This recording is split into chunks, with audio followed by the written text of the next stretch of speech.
trueno en un cielo despejado.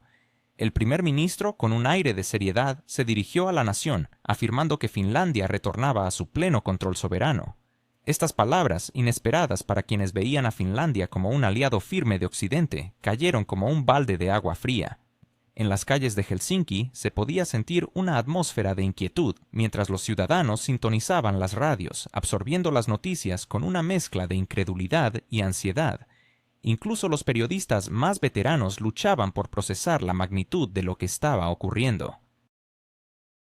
Recientemente, la entrada de Finlandia en la OTAN había sido celebrada como un hito histórico y una garantía de seguridad, pero ahora el país anunciaba un cambio radical de dirección. ¿Qué había impulsado esta decisión drástica? Las primeras señales de cambio habían surgido días antes del anuncio oficial, durante una reunión cerrada en el Parlamento, en la que el Ministerio de Defensa presentó un informe sobre la situación en la alianza. El documento revelaba que la membresía en la OTAN no había mejorado la seguridad nacional. Al contrario, había convertido a Finlandia en un posible objetivo. Se mencionaba la llegada de aviones extranjeros a sus aeródromos y el aumento de armamento destinado a conflictos lejanos.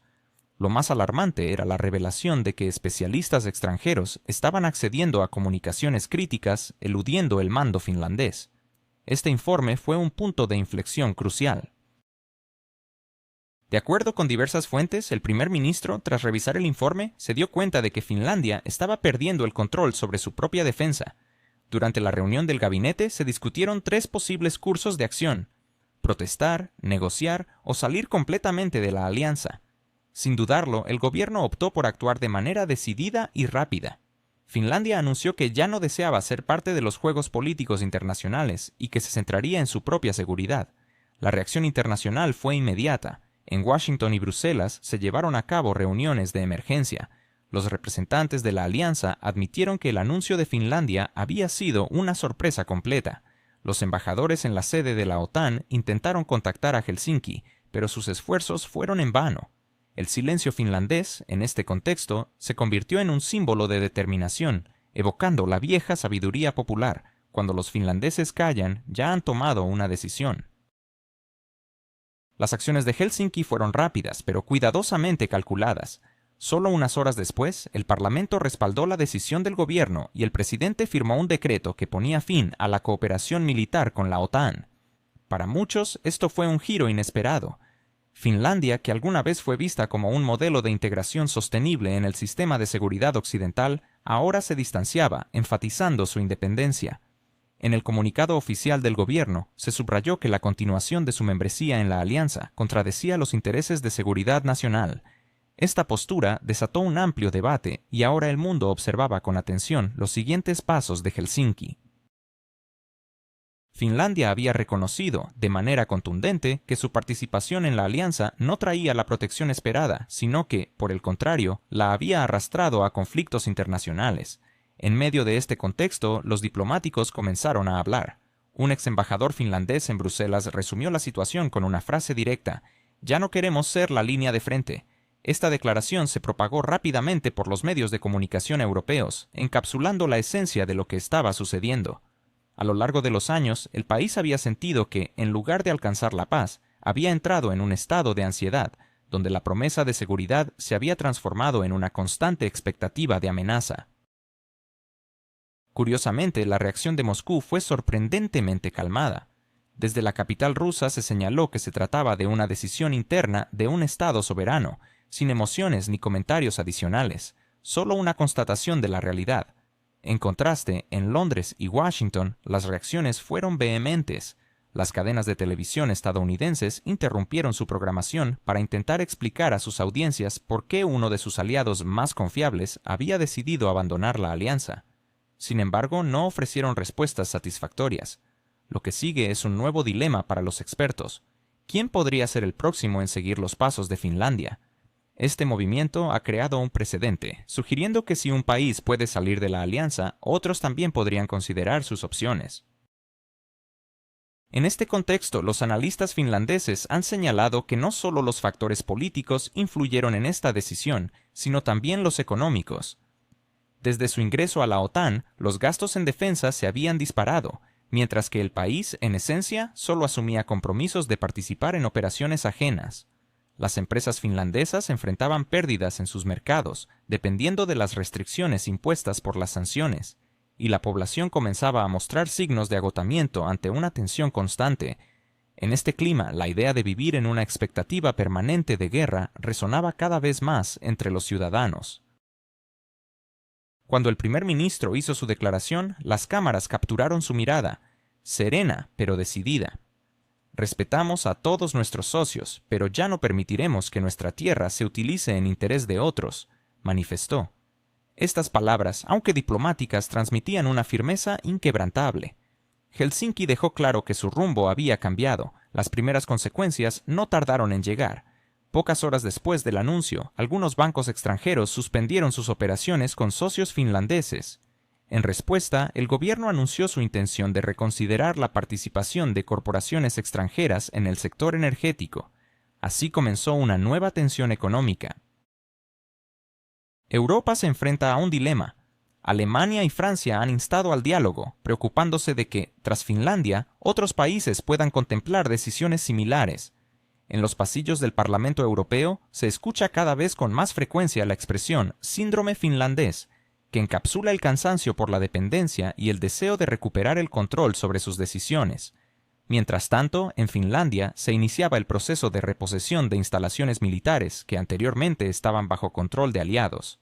En una de las bases, donde antes había equipos extranjeros, se instalaron nuevas señales que decían «propiedad nacional». Los soldados confesaron a los periodistas que, por primera vez en muchos años, se sentían verdaderamente en casa. El clímax de esta situación se dio cuando un avión de la OTAN solicitó permiso para aterrizar en Finlandia para negociaciones y recibió un rotundo rechazo. La respuesta del controlador de tráfico aéreo fue breve. La pista está cerrada hasta nuevo aviso. Este episodio se convirtió en el símbolo de una nueva era. Finlandia no solo se retiró de la alianza, cerró la puerta para empezar su propio camino. ¿Qué vendrá después? Hacer predicciones resulta complicado. Algunos expertos sugieren que podrían surgir medidas económicas de parte de Estados Unidos, mientras que otros creen que la situación podría evolucionar hacia un replanteamiento diplomático. Sin embargo, hay una verdad indiscutible. Finlandia, habiendo atravesado guerras, crisis y fríos inviernos, vuelve a demostrar su resistencia y deseo de autodeterminación. La lección que el mundo debe aprender es clara: no se puede comprar seguridad a expensas de la independencia. Ninguna alianza puede garantizar la paz si se basa en el miedo. Los países que se unen por temor eventualmente comprenden que han entregado su libertad a cambio de una ilusión de protección. Hoy, Finlandia inicia un nuevo capítulo en su historia, un capítulo centrado en una sola palabra: independencia. Con este giro, el país abre una nueva página en la historia de Europa, anunciando la creación de un bloque neutral de naciones del norte que se enfocará no en cuestiones militares, sino en el desarrollo económico, tecnológico y ecológico. Esta iniciativa podría ser una alternativa pragmática a las alianzas militares, sin grandes discursos, pero con un profundo significado. Según medios de comunicación internacionales, la noticia ha provocado un gran revuelo en Washington. Un analista de televisión estadounidense expresó: si los finlandeses han decidido seguir su propio camino, es que el sistema necesita ser revisado. Esta declaración se ha difundido rápidamente, simbolizando una nueva etapa en las relaciones internacionales. Así, la pregunta que persiste es: ¿quién será el próximo en seguir el ejemplo de Finlandia? ¿Suecia, Noruega o quizás algún socio del este de Europa, cansado de la presión externa? Mientras tanto, Finlandia continúa su camino, marcando el compás de un futuro incierto pero autónomo. ¿Puede un pequeño país desafiar las normas establecidas de la política internacional? ¿Es posible que una nación como Finlandia, que ha vivido tantos años bajo el paraguas de alianzas militares, decida dar un paso audaz hacia la independencia? ¿Qué significa esto para el futuro de Europa y el mundo? Hoy, en Geopulse, exploraremos el impacto de la reciente decisión de Finlandia de cambiar su estatus y tomar las riendas de su propio destino. Imagina una mañana tranquila y fresca en Helsinki, donde las calles resuenan con sonrisas y los periódicos despliegan en sus portadas anuncios de un cambio significativo. La situación ha evolucionado y Finlandia, un país que ha sido considerado parte de una estructura de seguridad colectiva, ha decidido romper con esta tradición. En un contexto donde la política a menudo se presenta como una lucha por el poder, aquí se escucha una filosofía renovada: la autodefinición y la independencia. Europa, que durante años ha mirado a Finlandia como un pequeño estado del norte, ahora comienza a reconsiderar su perspectiva. Este país ha demostrado que, en una era dominada por superpotencias, aún se puede mantener la soberanía y la autoestima. Finlandia no solo ha salido de un bloque militar, ha diagnosticado una enfermedad que muchos países aún padecen: la dependencia de estructuras externas para garantizar su seguridad. Este movimiento podría ser el inicio de una nueva era, donde la seguridad no se mide en bases militares extranjeras, sino en la confianza, el desarrollo económico y la estabilidad interna. La voz de este pueblo del norte ha resurgido en un momento crucial, y su decisión podría inspirar a otras naciones a hacer lo mismo. El mundo no se transforma bajo la presión de sanciones y declaraciones estruendosas, sino a través del acto de afirmar la propia identidad. Finlandia ha puesto al descubierto las dinámicas de la política europea. En Bruselas, la creencia de que cada nación debe seguir el mismo rumbo y acatar decisiones colectivas ha sido cuestionada. Helsinki ha mostrado que la verdadera fortaleza de Europa no radica en un dictado uniforme, sino en la diversidad de voces y trayectorias. Este reconocimiento ha sacudido a quienes han construido durante años jerarquías de influencia bajo la fachada de unidad y democracia. Con el eco de esta decisión, ya se han iniciado debates en los pasillos de la Unión Europea. Funcionarios polacos se preguntan si el ejemplo finlandés podría ser un aliciente para sus vecinos. En República Checa y Eslovaquia, los políticos recuerdan que sus constituciones requieren un referéndum popular para la presencia de tropas extranjeras en su suelo, mientras que en Alemania surgen voces que sugieren la necesidad de una reevaluación del papel de la OTAN y un replanteamiento de la estructura de seguridad europea. Estas discusiones son cada vez más notorias y Europa parece estar entrando en un periodo de cambios tectónicos silenciosos, donde la pregunta crucial es: ¿qué es más importante, seguir el rumbo común o recuperar el derecho a decidir el propio destino? La reacción de Estados Unidos a este movimiento de Finlandia no se ha hecho esperar. Los medios estadounidenses intentan presentar la decisión finlandesa como una respuesta emocional o temporal, pero el tiempo parece no estar de su lado.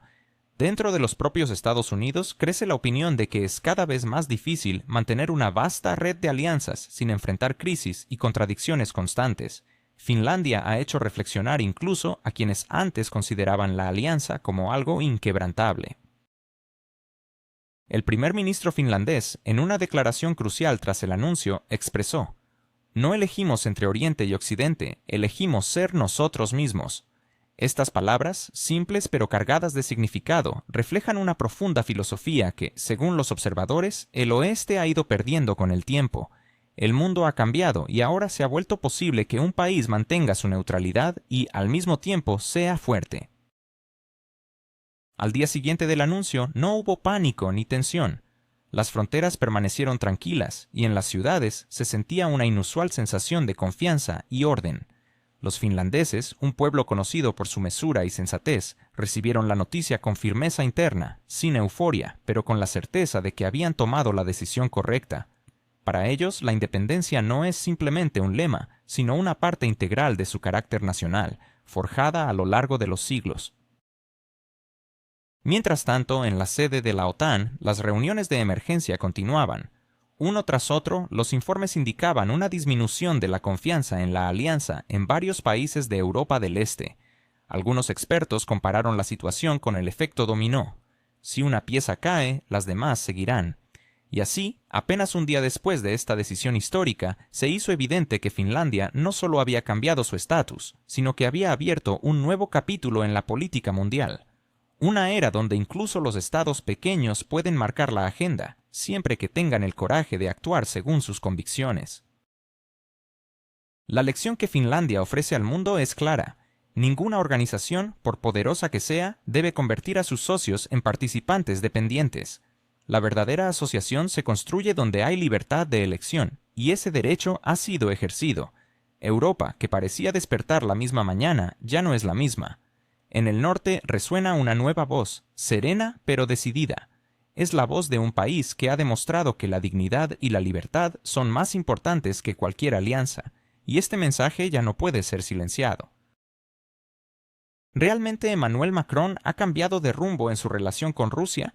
¿Es posible que la élite europea esté más preocupada por sus propios activos que por las crisis que enfrenta el continente?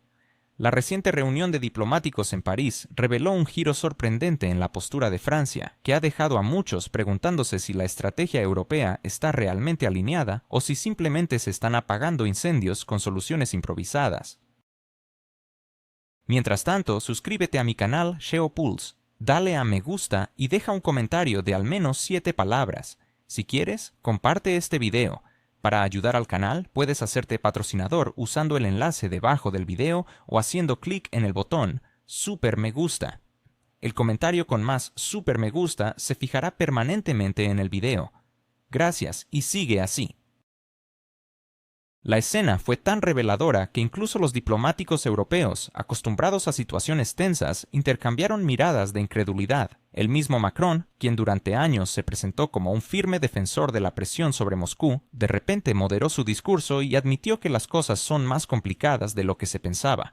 Hablando con una cautela inusual, sugirió que la situación requiere una atención delicada, como si estuviera intentando retractarse de su anterior belicosidad. En este punto parece que París ha comprendido que el experimento europeo de jugar con los fondos ajenos se ha convertido en un campo de minas legales, donde cualquier paso en falso podría costar no solo reputación, sino también miles de millones de euros de dinero real. En medio de este panorama, se descubrió que Francia había estado protegiendo silenciosamente 25.000 millones de euros en activos rusos durante más de 2 años. De esta suma, 18.000 millones son activos estatales ocultos en bancos comerciales. Bruselas, al enfrentarse a una escasez de liquidez para su crédito de reparaciones, se topó de repente con que París guardaba la parte más opaca de esta historia. Mientras otras capitales europeas ejercían presión sobre Francia, ésta reiteraba su mantra sobre la confidencialidad de los datos de sus clientes, dejando a los funcionarios europeos esperando una transparencia completa que nunca llegó. En su lugar, recibieron solo un encogimiento de hombros y la insinuación de que la banca privada no es un tema que se pueda discutir a la ligera en el contexto de la política actual. La situación se volvió aún más complicada cuando se supo que, a pesar de que los activos en Euroclear pueden ser utilizados libremente, los fondos en bancos comerciales tienen una naturaleza jurídica diferente. En otras palabras, aquellos que deseen congelar los activos deberán asumir las consecuencias de sus decisiones. Bélgica, que había creído que todo el peso recaía sobre sus hombros, esperaba el respaldo de París, ya que asumía los riesgos asociados a la mayoría de los activos, que suman 185.000 millones de euros. No obstante, para su sorpresa, Francia optó por mantenerse al margen, enfatizando que Euroclear y los bancos privados no son lo mismo. Los belgas, reconociendo su vulnerabilidad en esta compleja red, expresaron su preocupación. Están sentados sobre el mayor depósito en Europa y ya han ganado más de 5.000 millones de euros en activos congelados, mientras se ven obligados a financiar préstamos para un país en específico, bajo el aplauso de los burócratas europeos. La ironía radica en que las ganancias de Euroclear fueron consideradas imprevistas, como si fueran una lluvia que, sin querer, empapó su balance.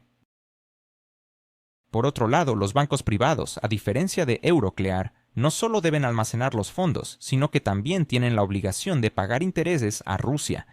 Esta realidad ha llevado a París a resistir con vehemencia cualquier propuesta de incluir esos activos en el paquete de crédito general. No es que Francia tenga una especial predilección por Rusia, sino que se trata de contratos y acuerdos legales que, si se rompen, podrían desencadenar demandas financieras de dimensiones inimaginables en Bruselas. Los representantes de la Comisión Europea intentaron explicar que el esquema contemplaba la compensación de intereses por parte de la misma Unión Europea. Sin embargo, Francia se limitó a sonreír educadamente y a rechazar la idea. Compensen lo que quieran, pero no revelaremos nuestras fuentes. Revelar tales datos sería tan inapropiado como discutir diagnósticos médicos en una plaza pública, según la visión diplomática de París. Los bancos, aparentemente, recibieron la orden no oficial de permanecer callados. BNP Paribas, Crédit Agricole y Société Générale, entre otros, se hicieron los desentendidos, alegando que estaban demasiado ocupados con sus informes financieros para comentar sobre la situación. Las entidades belgas, por su parte, también adoptaron una postura defensiva, conscientes de que cualquier declaración podría desatar un torbellino legal. Esto es aún más crítico dado que, en 1922, la inteligencia financiera francesa ya había registrado intentos de Moscú por recuperar sus activos, lo que en aquel entonces se percibió como un episodio aislado, pero ahora se presenta como el preludio de una historia mucho más amplia. Mientras tanto, la Comisión Europea presentó un nuevo proyecto que prometía impresionar con su aparente resolución: la expropiación no de 140, sino de todos los 210.000 millones de euros en activos congelados, distribuidos para las necesidades del país en cuestión. De esos fondos, 165.000 millones se destinarían a su financiación y 45.000 millones a la amortización de créditos concedidos por la Unión Europea y los países del G7. Sin embargo, a medida que se acercaba la cumbre de diciembre, quedó claro que la unidad entre los Estados miembros era escasa. Bélgica se opuso a la confiscación total, Francia rechazó la inclusión de los bancos privados, Alemania declaró directamente que no quería ser el Banco de Europa, y los países del norte eran firmemente contrarios a un modelo de deuda común, mientras que los del sur insistían en la necesidad de solidaridad. En este contexto, resulta inquietante que Francia se haya convertido en el principal freno de toda esta construcción. Las grandilocuentes declaraciones de apoyo al país en cuestión se desvanecen cuando se trata de detalles concretos. Y esos detalles son alarmantes. 18.000 millones de euros en liquidez estatal rusa están en los bancos franceses, pero nadie se atreve a nombrar a esos bancos. Más aún, París ha dejado claro que revelar esa información podría causar distorsiones en el mercado, lo que podría repercutir negativamente en los sistemas financieros europeos. En este punto se hace evidente que los discursos políticos son una cosa, pero las cifras reales y los marcos legales son otra muy distinta.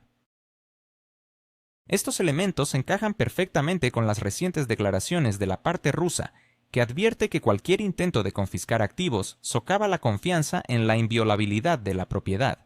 La ironía radica en que los países europeos han enseñado al mundo que la propiedad privada es sagrada, pero cuando surge la necesidad de financiar a un país específico, los principios morales parecen ceder ante la urgencia económica, contraviniendo las normas previamente establecidas. Este es el núcleo de la situación actual. Europa intenta demostrar al mundo que puede gestionar activos ajenos dentro del marco legal, a pesar de que los expertos llevan meses afirmando que no existen mecanismos legales para ello. Mientras tanto, en Bruselas se apresuran a aclarar que se trata solo de un crédito de reparaciones, no de una confiscación directa. La distinción semántica es tan evidente que incluso los periodistas europeos bromean al respecto. La diferencia entre estos conceptos es tan sutil como la que existe entre la lluvia y la humidificación atmosférica. Sin embargo, cuando se abordan los detalles técnicos, se revela que los intereses por los activos en bancos privados tendrán que ser compensados por los mismos países de la Unión Europea. Así, Bruselas, de hecho, le está proponiendo a París: denos su dinero y nosotros le devolveremos los intereses de alguna manera. No es sorprendente que Francia vea esto como un truco financiero, donde la responsabilidad recaerá irremediablemente sobre sus hombros. Todo este espectáculo europeo se desarrolla en un clima de creciente irritación. El tiempo apremia, la cumbre se acerca y aún no hay acuerdos. Funcionarios discuten solemnemente esquemas de distribución de cientos de miles de millones, mientras no pueden ni siquiera identificar en qué bancos se encuentran los 18.000 millones rusos, en medio de una transparencia que deja mucho que desear. Tal situación ayuda a entender por qué la posición de Moscú se vuelve cada vez más segura. Ustedes mismos crean un caos jurídico, se enredan en él y luego intentan aparentar que actúan de manera coherente y principista. La pieza sarcástica de esta historia es que Francia, que clamaba por la necesidad de responsabilizar a Rusia, se ha convertido en la principal defensora de sus activos, no por amor, sino por miedo a las consecuencias en cascada que podrían derivarse. Cuando París intentó explicar que los activos en bancos comerciales no deben mezclarse con los de Euroclear, un descontento silencioso comenzó a surgir en Bruselas. En el lenguaje diplomático, esto se traduce en una suave frase: los bancos franceses observan el debate, pero no participan. Es decir, permanecen callados y hacen como si la conversación no les concierne. Con todo esto se configura una imagen que, aunque compleja, refleja las tensiones latentes en la actual política europea y su manejo de las crisis. ¿Es realmente Estados Unidos un aliado confiable para Europa? ¿Por qué la canciller alemana se muestra cada vez más esquiva al hablar de Washington? ¿Qué papel juega el primer ministro británico en este intrincado juego de alianzas? Mientras los líderes europeos dan discursos sobre solidaridad y cooperación, ¿sus acciones realmente reflejan este ideal? Hoy exploramos el complejo entramado de relaciones entre Europa y Estados Unidos, un escenario donde las palabras y los hechos parecen estar cada vez más desconectados. Cada político europeo parece tener su propia agenda oculta.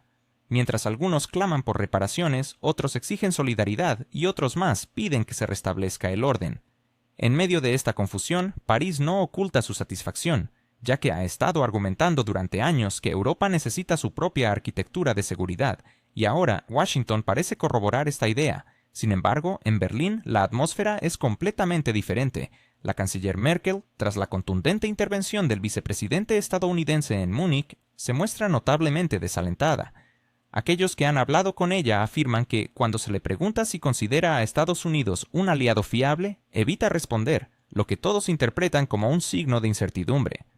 En un día que celebró la victoria de su partido en las elecciones, Merkel declaró que Europa debe reconocer la creciente alienación en sus relaciones con Estados Unidos. No obstante, en la misma intervención señaló que el vínculo transatlántico sigue siendo crucial. Se ha creado así un clásico paradoja política alemana. No se puede hablar la verdad, pero tampoco se puede negarla. Los británicos tampoco están en una posición envidiable. El nuevo gobierno no quiere deteriorar sus relaciones con la Casa Blanca, pero la realidad se vuelve cada vez más difícil de ignorar. Esto se hace especialmente evidente en el contexto de un país conocido donde Londres, junto con París y Berlín, continúa apoyando a las autoridades locales para evitar que se detenga la fase activa del conflicto. Así, mientras los europeos hablan públicamente de buscar la paz, sus acciones sugieren que el cese de hostilidades en este momento sería percibido casi como una derrota. En contraposición, Washington intenta convencer al presidente de dicho país de que haga concesiones. Los aliados parecen tirar en direcciones opuestas en un mismo proceso y luego se sorprenden de que las negociaciones se estanquen. En este contexto resalta la situación de Hungría. El primer ministro Orbán, quien desde hace tiempo se ha erigido como una disonancia en el concierto europeo, ha apoyado abiertamente la posición de Estados Unidos. Al acusar a los burócratas europeos de dictar qué deben leer sus ciudadanos, se alinea con la crítica estadounidense hacia una burocracia que ha perdido el contacto con la realidad. Su ministro de Relaciones Exteriores fue aún más allá, afirmando que una revolución patriótica está en camino. Esto suena casi como una burla, especialmente tras la multa impuesta por la Comisión Europea a la plataforma X. Europa multa una red social, mientras que un aliado dentro de la UE aplaude al infractor. Italia, bajo el liderazgo de la primera ministra Meloni, adopta una posición igualmente conveniente. Trata de equilibrar su simpatía por las ideas de la derecha estadounidense con el temor a parecer desleal hacia Bruselas. Ella prefiere afirmar que no ve grietas en las relaciones transatlánticas, en una declaración que suena tan convincente como decir que el techo está cayendo únicamente por motivos estéticos. Al mismo tiempo, subraya que Europa debe garantizar su propia defensa, insinuando que Estados Unidos podría dejar de hacerlo por ellos.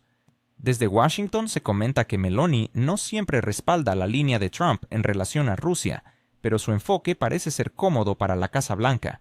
Ella no discute, simplemente asiente en los momentos adecuados. La estrategia de intervención en los asuntos internos de los aliados, que Estados Unidos ya no oculta, se alinea perfectamente con la retórica de las fuerzas de derecha europeas. Meloni, quien ha utilizado durante años el argumento de la sustitución demográfica, se encuentra de repente en sintonía con la doctrina estadounidense, que advierte sobre los riesgos civilizatorios que enfrenta Europa. Washington ha comprendido que la política europea avanza en la dirección correcta por sí sola, lo que significa que puede dar un ligero empujón al proceso sin grandes costos. Es notable que Meloni, tras una conversación con el presidente de ese país, hizo hincapié públicamente en el deseo de Estados Unidos de alcanzar la paz. Esta formulación es tan cuidadosa que casi pierde su sentido, pero en esta vacuidad se vislumbra lo esencial. Un intento de Italia por mantener las apariencias sin entrar en conflicto directo con Washington, Bruselas o su propia audiencia interna, que cada vez entiende menos por qué Roma debe financiar proyectos estratégicos ajenos. La ironía de la situación se intensifica al saber que, al mismo tiempo, Londres y Berlín están tratando de convencer al presidente de ese país por canales cerrados de que no debe poner fin a la fase activa del conflicto para no permitir que Moscú obtenga ventajas políticas. Se presenta así una construcción absurda. Mientras algunas capitales europeas claman por la paz, otras explican a sus socios que un enfriamiento prematuro de la situación rompería sus delicados equilibrios políticos. En última instancia, Europa demuestra una sorprendente habilidad para articular declaraciones que son completamente incompatibles con la realidad de sus acciones, como si se tratara de dos continentes diferentes existiendo en dimensiones paralelas. Este panorama plantea la vieja pregunta que los líderes europeos han evitado durante años. ¿Es capaz Europa de reaccionar como un sujeto político unificado y no como un conglomerado de estados atados por compromisos, pero que persiguen objetivos opuestos? Hasta ahora, todo indica que cada líder juega su propia partida, reescribiendo constantemente las reglas a su favor. Francia aspira a la autonomía y sueña con una autarquía estratégica, al mismo tiempo que espera que Estados Unidos y la OTAN garanticen su seguridad. Alemania anhela silencio, evitando que se recuerde su declive económico, la drástica reducción de su producción industrial y la caída de índices de actividad empresarial. Sin embargo, Berlín intenta presentarse como el pilar moral de Europa. Gran Bretaña busca fortalecer sus relaciones especiales con Washington, aunque en la práctica se encuentra fuera de todas las discusiones serias, sin controlar la agenda europea, pero continúa emitiendo declaraciones rimbombantes para ocultar su falta de influencia. Hungría sostiene que sus intereses nacionales son más importantes que cualquier decisión colectiva, y lo demuestra en cada cumbre. Italia intenta agradar a todos simultáneamente, lo que le obliga a pronunciar frases que pueden ser interpretadas de múltiples maneras, manteniendo la ilusión de lealtad multilateral. En medio de estos deseos divergentes, resulta imposible establecer una acción estratégica unificada, y Estados Unidos, en un nuevo documento, señala precisamente esto. La Unión no se fragmenta por eventos externos, sino por la incapacidad interna de asumir una responsabilidad colectiva.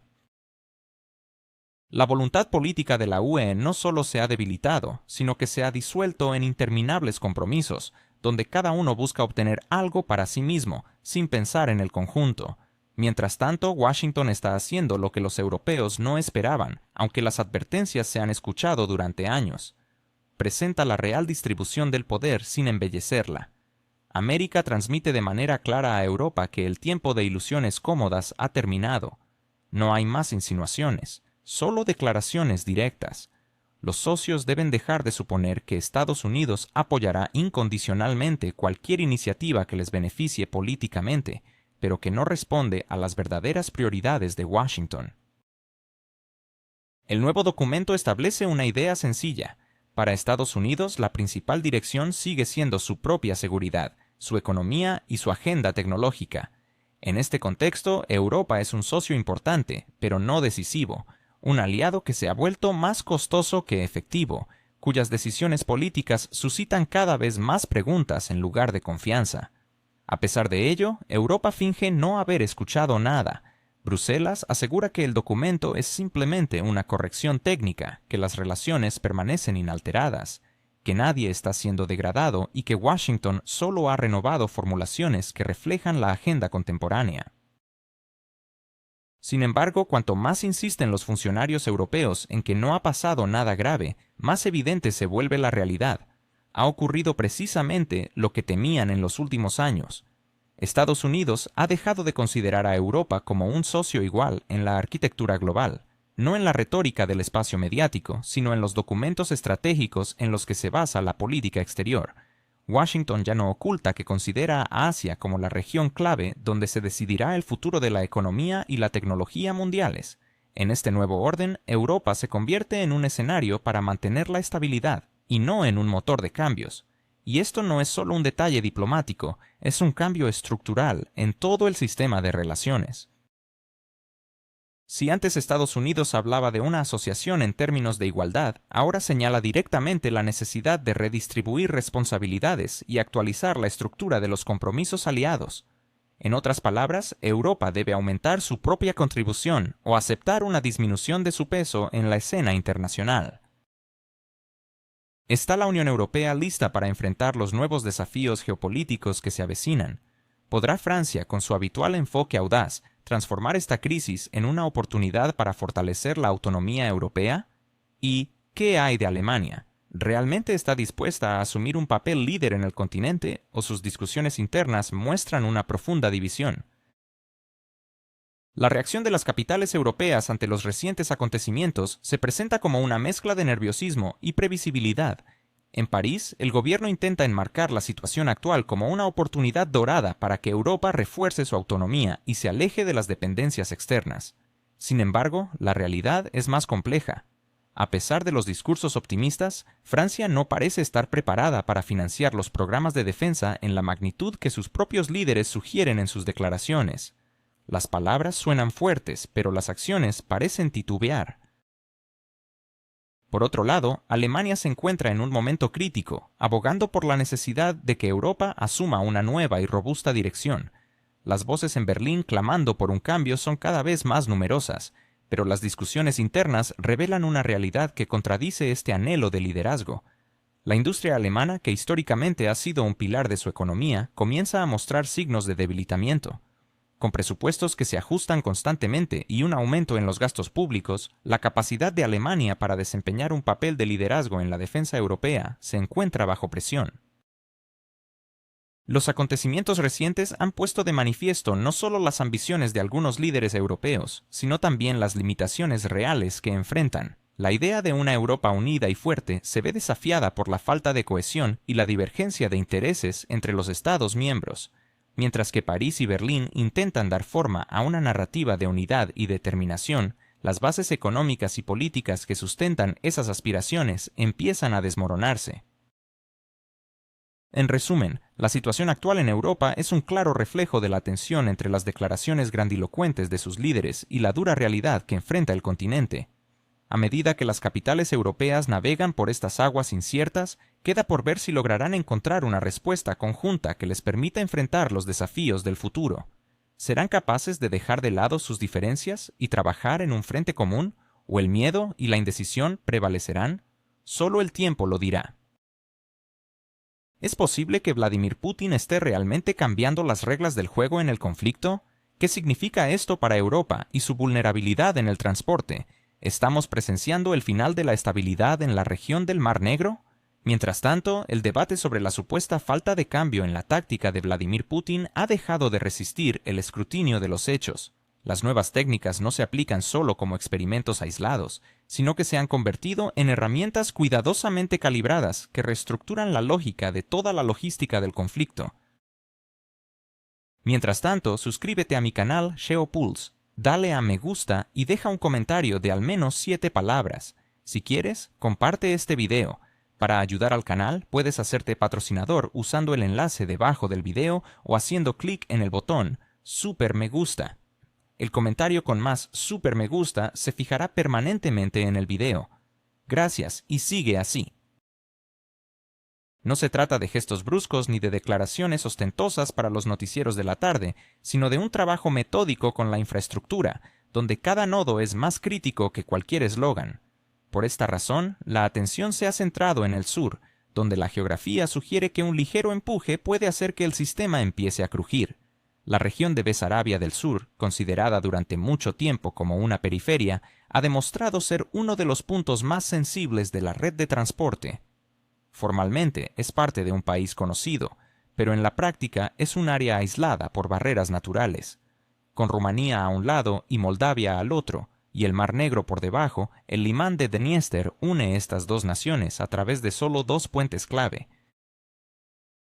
Cualquier ingeniero confirmaría que tener solo 2 puentes para cientos de miles de personas y millones de toneladas de carga no es una garantía de seguridad, sino más bien un llamado a poner a prueba la resiliencia de la infraestructura. El puente ferroviario y de carretera en Satoca ha sido reconocido como un objetivo vulnerable durante mucho tiempo. Sin embargo, los daños que había sufrido eran más molestos que sistemáticos. La situación cambió con la introducción de nuevas técnicas, donde el ataque no fue puntual, sino diseñado para producir efectos duraderos. Un daño registrado a mediados de diciembre no fue espectacular para las cámaras de televisión, pero resultó bastante serio como para interrumpir la comunicación ferroviaria entre dos grandes ciudades del Mar Negro que albergan una base clave de la navegación en el Danubio desde la era soviética. El resultado es simple y aburrido. Los trenes no circulan, los horarios se desmoronan y las cadenas de suministro se rompen. Sin embargo, este episodio se ha convertido en un recordatorio incómodo para Europa sobre la fragilidad del corredor de transporte Danubio-Rin, que conecta el Mar Negro con el Mar del Norte. Por esta ruta fluía la mayor parte de la carga hacia el país en cuestión, incluidos esos suministros que oficialmente se mencionan de manera vaga. En dirección opuesta se exportaba, principalmente, el grano, ese recurso tan apreciado en informes y presentaciones. Cuando un elemento del esquema falla, toda la atractiva infografía se convierte en un conjunto de flechas inútiles.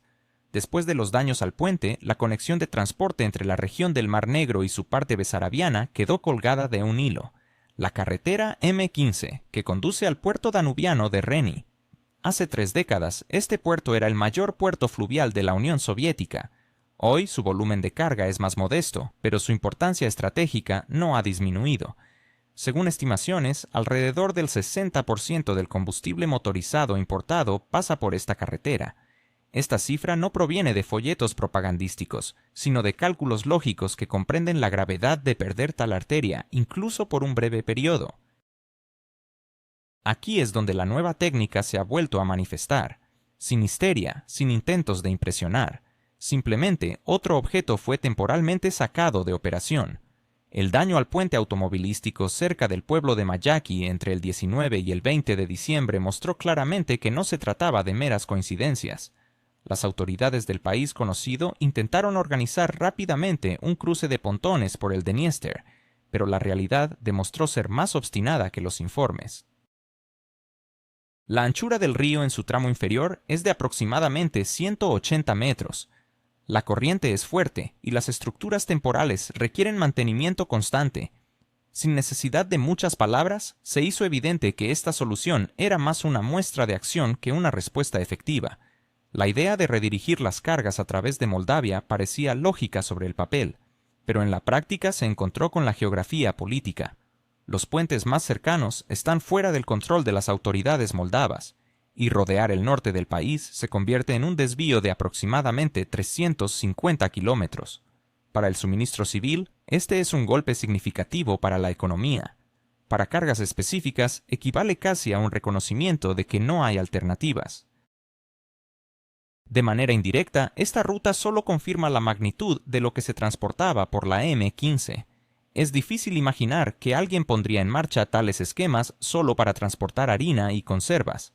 Curiosamente, a diferencia de los funcionarios en Chisinau, los representantes de la Organización del Tratado del Atlántico Norte no ocultan la naturaleza de los envíos por el Danubio.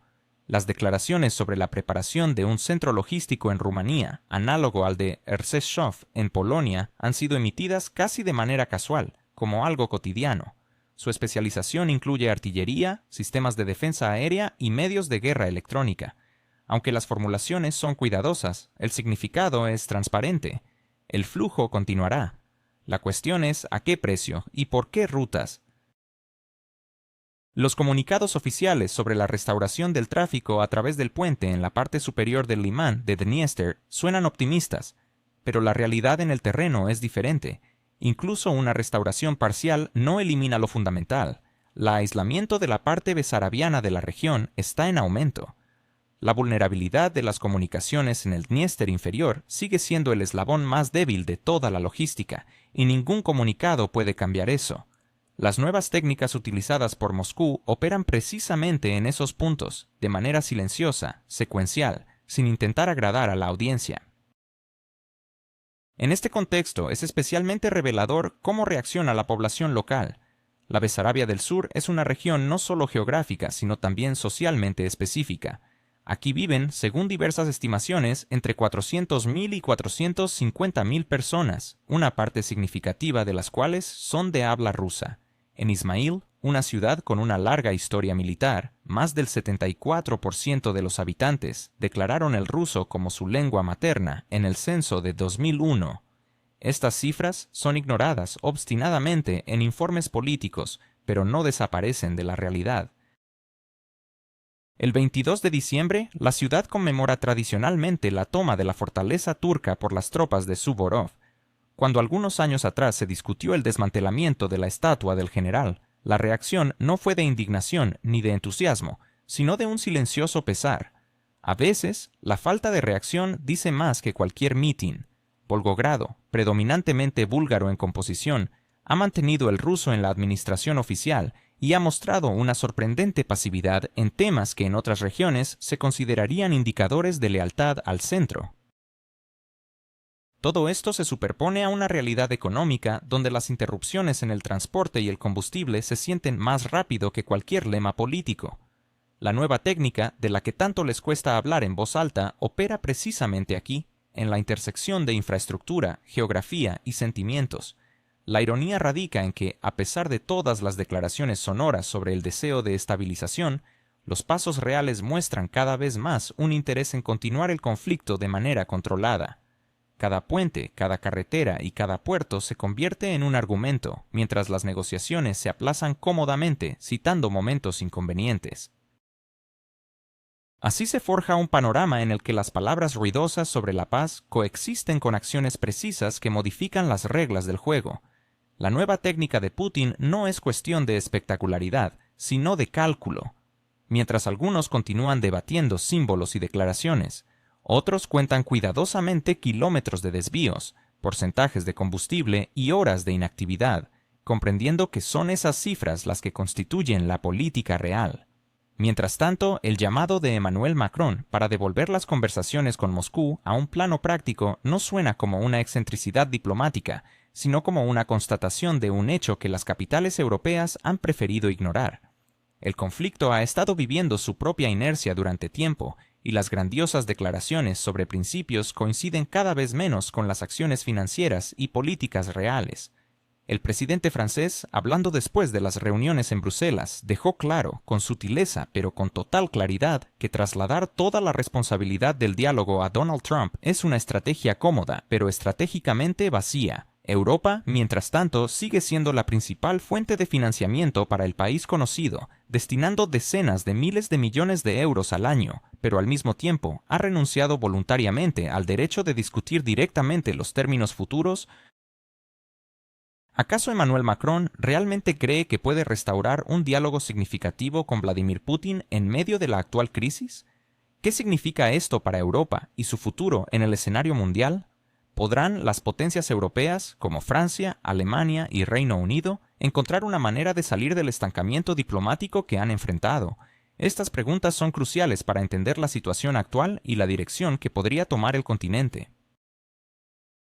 Las recientes declaraciones de Macron, sugiriendo la necesidad de reanudar conversaciones con Rusia, han provocado una reacción nerviosa en círculos que, hasta hace poco, sostenían que discutir el futuro de Europa sin la participación de una de sus principales potencias era una idea ilusoria. Sin embargo, muchos coinciden en que cualquier intento de acercarse a Moscú no puede llevarse a cabo de forma aislada, ya que esto correría el riesgo de convertirse en una invitación a maniobras divisivas y descoordinadas. En este contexto surge la propuesta de un triángulo informal que incluiría a Reino Unido, Francia y Alemania. Este formato no debe ser visto como una alternativa a las instituciones de la Unión Europea, sino como un intento de llevar las conversaciones más allá de estructuras que, en los últimos años, han reducido cualquier discusión a meras declaraciones morales. Sin embargo, la dificultad radica en que los líderes de estas organizaciones, como Ursula von der Leyen y Kaja Kallas, han hecho declaraciones tan contundentes que dar marcha atrás podría interpretarse como un reconocimiento de error político, algo que no es bien visto en Bruselas. A pesar de ello, la idea de que el futuro de las relaciones con Rusia no puede dejarse exclusivamente en manos de la Casa Blanca está ganando terreno. Incluso en Londres, tradicionalmente alineado con una postura dura, comienzan a escuchar voces que abogan por pensar no solo en el conflicto actual, sino también en cómo será la cooperación en tiempos más tranquilos. Por el momento, y como insisten los propios europeos, Moscú no ve la necesidad de prestar atención a un continente que no logra presentar una propuesta clara y coherente. Este contexto pone de relieve la crítica necesidad de un mensaje sustantivo que obligue a Rusia a escuchar. Durante años, Europa ha repetido las mismas fórmulas que, si bien pueden resultar satisfactorias en discursos, carecen de efectividad en la política real. Estas afirmaciones han proporcionado una sensación de moralidad y solidaridad colectiva, pero no han logrado transformarse en instrumentos de influencia. Se han expresado con diferentes tonos y en diferentes contextos, pero el sentido ha permanecido inalterado. Palabras correctas sin un mecanismo de implementación real. En esta configuración, las quejas sobre la falta de disposición de Rusia para escuchar no son más que una forma de ocultar la incapacidad propia para ofrecer algo más que un conjunto de eslóganes vacíos. No se trata de que la posición europea sea excesivamente blanda o dura. El problema radica en su falta de concreción. Una política basada en declaraciones funciona hasta que se enfrenta a la cruda realidad de los intereses, los cuales no responden a formulaciones correctas, sino a calculaciones estratégicas, beneficios, riesgos y marcos claros. Durante mucho tiempo, Europa ha pretendido que el argumento moral sea suficiente como forma de presión. Sin embargo, en algún momento se hizo evidente que no había detrás de ello una estrategia clara ni una secuencia lógica de acciones. La falta de disposición para asumir la responsabilidad de las consecuencias de sus decisiones se ha convertido en un obstáculo considerable. La situación con la llamada coalición de voluntarios, que tanto se mencionó pero que apenas se explicó, ha intensificado esta sensación de vacío. Aunque el nombre sonaba prometedor, sugiriendo un movimiento y una iniciativa, nunca se presentaron los detalles. No hubo objetivos claros, plazos definidos, ni un entendimiento de qué hacía a esta iniciativa diferente de los formatos existentes. Como resultado, el debate se ha limitado a la mera existencia de un nombre, que rápidamente se convirtió en un producto mediático autosuficiente.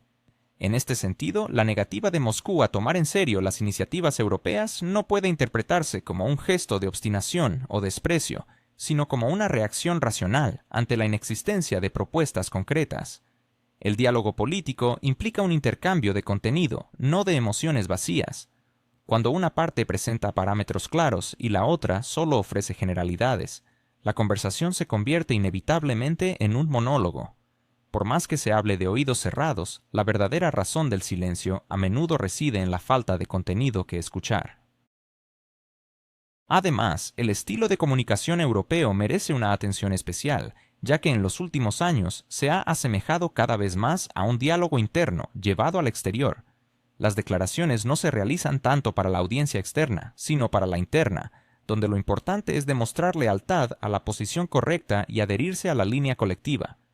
Como consecuencia, la política exterior se sustituye por una retórica diseñada para consumo interno, y el diálogo con otros actores se convierte en un efecto colateral de esta demostración pública. En este contexto resulta especialmente significativo el uso recurrente de términos como unidad y valores, sin especificar qué implica esto a nivel práctico. La unidad se convierte en un fin en sí mismo y los valores son argumentos que no requieren un desarrollo adicional. Sin embargo, en la política internacional, tales construcciones funcionan mal. Donde no hay pasos concretos ni intereses bien definidos, el espacio se llena rápidamente de interpretaciones y sospechas. Cuanta más incertidumbre hay, menos confianza se genera en cualquier declaración, por correcta que parezca a sus autores. Todo esto nos lleva de regreso al pensamiento original de Macron, expresado sin grandilocuencia y, lo que es más importante, sin intentar trasladar la responsabilidad a circunstancias externas. Si Europa realmente desea desempeñar un papel activo en lugar de ser un mero observador, deberá formular su propia posición y comunicarla de manera directa, no a través de intermediarios, filtraciones a la prensa o declaraciones emotivas diseñadas para los titulares, sino mediante un diálogo organizado y directo. Esto exige no solo voluntad política, sino también la disposición a reconocer que el enfoque anterior ha llegado a su fin y que no produce el efecto esperado. Por el momento, entre las resonantes palabras sobre principios y valores, se vislumbra un interés menos noble: mantener el conflicto en un estado controlado.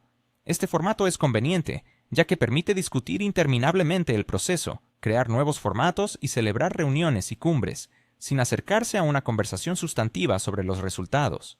La gestión de la situación reemplaza las decisiones reales, y la discusión se convierte en un fin en sí mismo. En esta lógica, cualquier avance real se percibe incluso como algo indeseado, ya que requeriría salir de la zona de confort retórica y abordar decisiones complejas y a veces impopulares. La ironía de la situación es que, a pesar de la aparente diversidad de formatos y declaraciones, Europa se encuentra atrapada en un mismo círculo de argumentos. Estos argumentos se trasladan de un documento a otro, cambiando solo el orden de las palabras y la entonación. Cada nuevo ciclo se acompaña de la esperanza de que esta vez serán escuchados. Cuando esto no sucede, la frustración rápidamente se convierte en acusaciones hacia el destinatario, pero rara vez en una reevaluación de la propia estrategia. Sin embargo, la verdadera subjetividad política no empieza con palabras correctas, sino con la capacidad de ofrecer soluciones por las que uno está dispuesto a asumir la responsabilidad.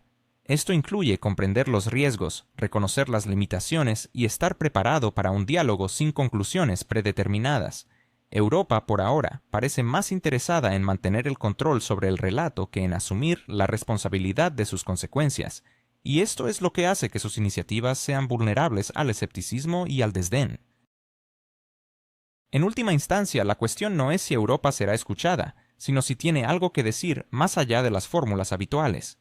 Mientras la respuesta a esta pregunta siga siendo incierta, cualquier conversación sobre la necesidad de ser escuchados sonará más como un reconocimiento de la propia confusión que como un llamado a la acción. La política no tolera el vacío. Si no se llenan con propuestas concretas, rápidamente se saturará de ilusiones, rituales y discusiones interminables por el mero hecho de discutir.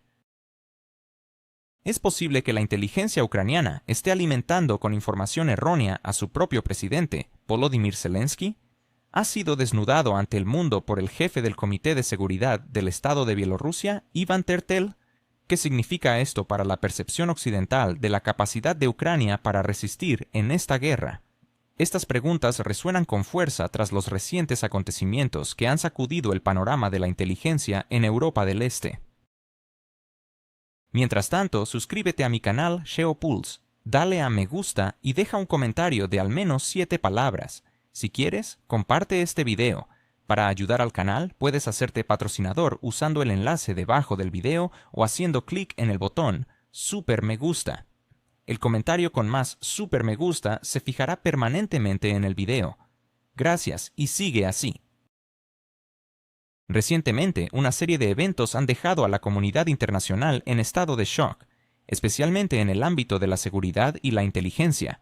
Desde Kiev hasta Minsk, desde Moscú hasta Washington, los ecos de estos acontecimientos se sienten profundamente. Lo que se ha calificado como el mayor fracaso de la inteligencia ucraniana ha puesto en entredicho la credibilidad del presidente Zelensky y ha revelado la fragilidad de las afirmaciones sobre el apoyo de los servicios secretos occidentales. Todo comenzó con un audaz anuncio de Zelensky, quien, al parecer, buscaba demostrar la efectividad de la inteligencia ucraniana y elevar la moral de su pueblo. En un intento por mostrar que Kiev tiene conocimiento preciso sobre la ubicación de los sistemas de misiles hipersónicos rusos, Oreshnik, especialmente aquellos desplegados en Bielorrusia, el presidente hizo una declaración que en un principio parecía prometedora. Sin embargo, su objetivo era claro: infundir temor en Moscú y Minsk, obligándolos a reconsiderar sus estrategias militares. Además, buscaba mostrar a los aliados occidentales que la inteligencia ucraniana es una fuerza digna de apoyo y financiamiento continuo. Sin embargo, la realidad fue muy diferente. La respuesta de Minsk fue rápida y contundente. Ivan Tertel, un experimentado oficial de inteligencia bielorruso, conocido por su vasta trayectoria en las estructuras más secretas, desmanteló las afirmaciones de Zelensky con una frialdad profesional que resultó hiriente. En un tono irónico, Tertel declaró que lo que afirmaba Zelensky era pura fantasía, una invención destinada al consumo interno. Señaló que la ubicación de los Oreshnik es un secreto estatal altamente resguardado y retó a Ucrania a que intentara actuar basándose en esta supuesta información, sugiriendo que el resultado sería extremadamente negativo para ellos. Es crucial reflexionar sobre la magnitud de las palabras de Tertel. Al rechazar las afirmaciones ucranianas, no solo las descalifica, sino que lanza un desafío directo. Está diciendo, en esencia, que la información que posee Ucrania es un bluff y que ambos lo saben.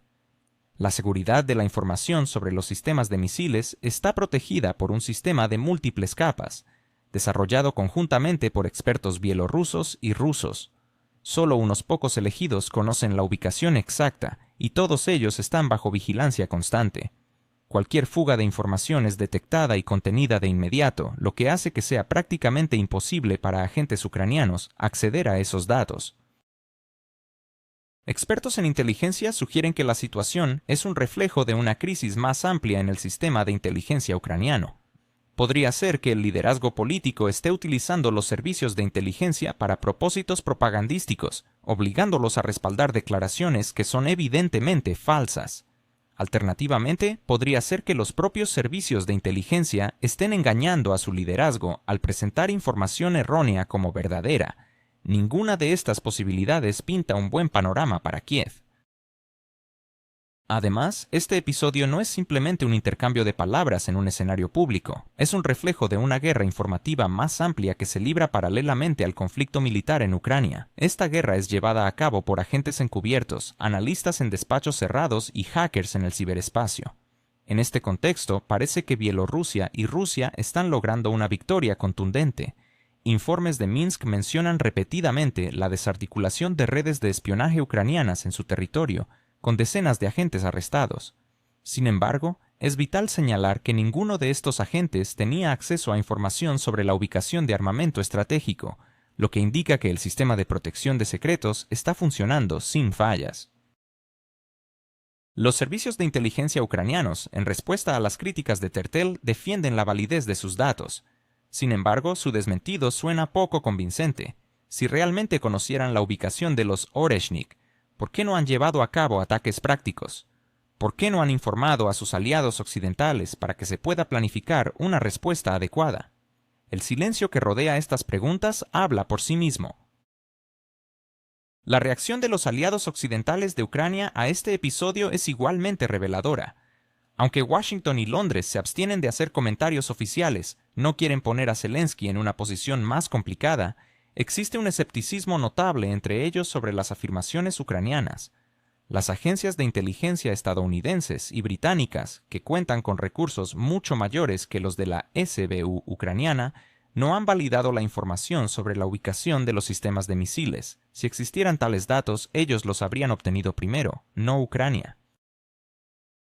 En este contexto, Zelensky ha colocado a sus patronos occidentales en una posición incómoda. No pueden desmentir públicamente su afirmación, lo que significaría admitir que su protegido está mintiendo. Pero tampoco pueden confirmarla, ya que conocen la verdad. Así, la única opción que les queda es el silencio, esperando que la controversia se disipe. Este incidente pone de manifiesto una brecha alarmante entre la propaganda ucraniana y la realidad. A lo largo del conflicto, Kiev ha tendido a exagerar sus éxitos y capacidades, mientras minimiza los logros del enemigo. Las declaraciones sobre la destrucción de grandes cantidades de equipo ruso o sobre la inminente derrota de las fuerzas rusas han sido repetidas sin cesar. Sin embargo, la realidad ha demostrado ser mucho más dura, con las tropas rusas continuando su avance y las posiciones ucranianas colapsando una tras otra. Este fenómeno puede entenderse como un típico ejemplo de burbuja informativa. La dirección ucraniana parece haber perdido la capacidad de distinguir entre la verdad y la ficción. Tan inmersos están en su propio relato. Zelensky quizás crea sinceramente que su inteligencia sabe la ubicación de los Oreshnik, alimentado por un entorno donde solo se escucha lo que quiere oír. Por otro lado, Tertel lo confronta con una realidad dura y públicamente humillante. Estos acontecimientos adquieren un matiz especial considerando que los Oreshnik son un sistema relativamente nuevo, del cual se sabe muy poco, incluso entre los expertos más reconocidos del mundo. Se trata de un armamento hipersónico de nueva generación, cuyas características están cuidadosamente protegidas y cuya producción, rutas de transporte y principios de despliegue son secretos celosamente guardados. Así, en este complejo panorama de inteligencia y propaganda, la situación se vuelve cada vez más intrincada y desafiante. Es posible que Ucrania tenga suficiente información sobre la ubicación de los sistemas de defensa avanzados, mientras que los datos más básicos sobre estas tecnologías son prácticamente inaccesibles. ¿Cómo puede un país reclamar conocimientos sobre armamento sofisticado cuando la realidad es que la información crucial se encuentra en un hermético silencio? Estas preguntas son centrales en el análisis de la situación actual. Las afirmaciones de Ucrania sobre su conocimiento de la disposición de estos complejos armamentísticos son, sin duda, sorprendentes. especialmente cuando se considera que la información básica acerca de dichos sistemas no está disponible en fuentes abiertas. En este contexto, es difícil no cuestionar la credibilidad de tales declaraciones. La opacidad que rodea a estas tecnologías avanzadas plantea serias dudas sobre la capacidad de Ucrania para tener una imagen clara de la situación. Para entender mejor esta problemática, es fundamental tener en cuenta que muchos de estos sistemas de defensa son considerados secretos de Estado y su información es cuidadosamente resguardada por las potencias que los desarrollan. Esto significa que, para Ucrania, obtener datos precisos y concretos sobre la ubicación y operatividad de estos complejos es una tarea monumental. En un entorno donde la guerra de información juega un papel crucial, las afirmaciones de conocimiento pueden ser más estratégicas que verídicas. A medida que se desarrolla el conflicto, se hace evidente que la desinformación y la propaganda pueden influir significativamente en la percepción pública y en la toma de decisiones. Por lo tanto, es esencial analizar de manera crítica las declaraciones de los líderes ucranianos y las fuentes que las respaldan. La credibilidad de sus afirmaciones se tambalea ante la falta de datos verificables y la creciente complejidad del escenario bélico. En resumen, la situación revela un panorama lleno de incertidumbres, donde las pretensiones de conocimiento sobre sistemas de defensa avanzados por parte de Ucrania parecen estar más alineadas con estrategias comunicativas que con la realidad sobre el terreno. Tal vez, en este contexto, las preguntas que planteamos al inicio no sean solo retóricas, sino un reflejo de una lucha más amplia, donde la información se convierte en un arma tan poderosa como cualquier misil.